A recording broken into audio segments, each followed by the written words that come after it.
Assalamualaikum warahmatullahi wabarakatuh. Halo, kembali lagi bersama aku Darmila. Kembali lagi ke channel YouTube aku. Jangan lupa like, comment, and subscribe.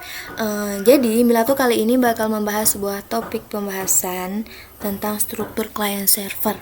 Langsung aja kuy. Dalam kehidupan sehari-hari, ketika kita mengakses internet menggunakan perangkat elektronik kita seperti HP, tablet, komputer, maupun laptop, contohnya saja pada saat kita menggunakan Chrome, kita mengetikkan di Chrome apa yang ingin kita cari, lalu Chrome memberikan respon dari apa yang kita cari tadi.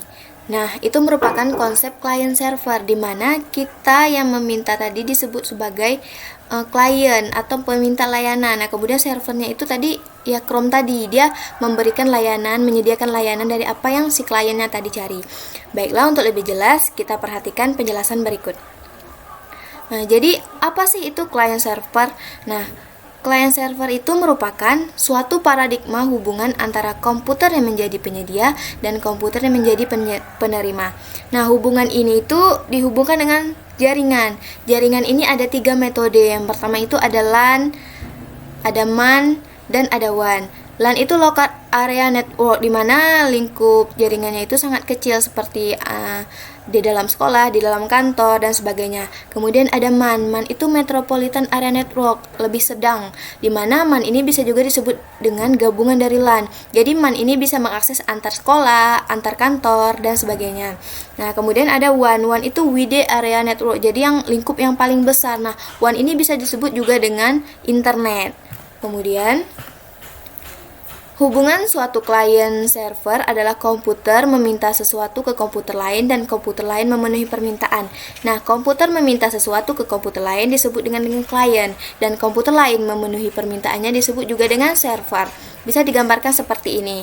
Klien ini, nah perangkat elektronik kita tadi, ada laptop, ada HP, dan ada komputer. Kemudian dihubungkan dengan internet. Kita meminta layanan nih, contohnya si laptop ini meminta layanan, dihubungkan dengan internet, lalu sampailah kepada server. Server ini penyedia layanan memproses apa yang diminta oleh si klien tadi, apa yang diminta oleh laptop kita tadi. Nah, kemudian setelah dapat, ia mengirimkan lagi melewati internet dan kemudian sampai kepada klien itu. Begitu juga dengan di HP, di komputer. Nah, lebih jelasnya apa sih itu server dan apa sih itu klien? Jadi gini. Nah, server itu ialah suatu sistem komputer yang menyediakan layanan di sebuah jaringan komputer yang dilengkapi dengan prosesor cepat dan RAM yang besar, dilengkapi dengan sistem operasi khusus untuk server. Nah, server ini mengontrol akses terhadap jaringan dan sumber daya yang terdapat di dalamnya, seperti file atau printer, dan memberikan akses kepada klien.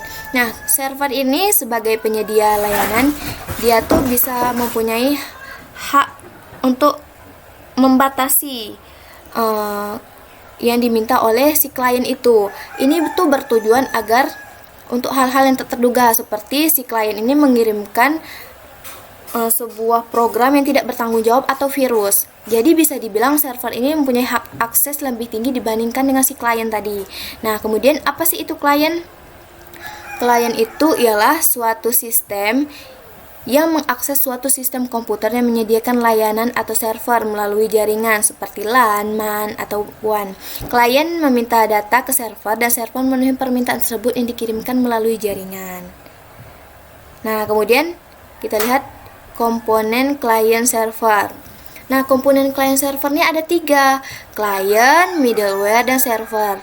Client yang tadi sudah saya jelaskan sebagai peminta layanan, server itu sebagai penyedia layanan, dan middleware. Apa sih middleware itu? Nah, jadi middleware itu yang merupakan perangkat lunak atau aplikasi yang menyediakan layanan untuk aplikasi perangkat lunak yang berada di luar sistem operasi itu. Nah, gunanya middleware ini merupakan dia tuh sebagai interkoneksi beberapa aplikasi dan masalah interoperabilitas. Masalah interoperabilitas ini ialah suatu aplikasi bisa berinteraksi dengan aplikasi lain melalui suatu protokol yang sudah disepakati bersama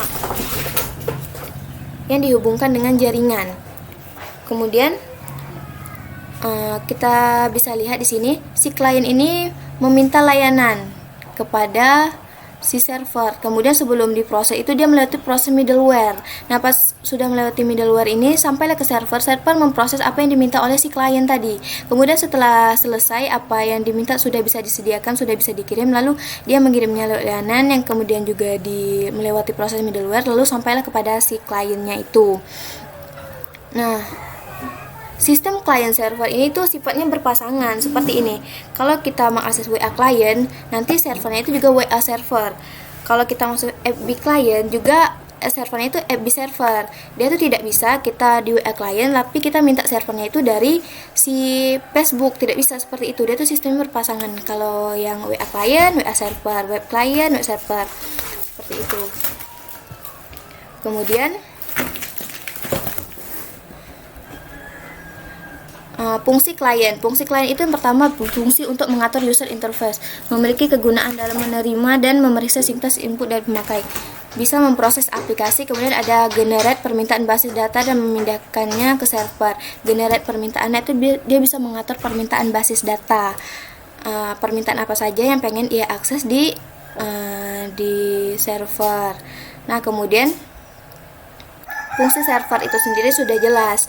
Dia menerima dan memproses basis data tadi yang dikirim oleh klien, yang diminta oleh pelanggannya tadi. Kemudian dia berfungsi dalam memeriksa autorisasi. Kemudian itu ia juga mempunyai keunggulan dalam menjamin dan tidak terjadi pelanggaran terhadap integrity constraint. Nah, begitu penjelasan dari klien dan server.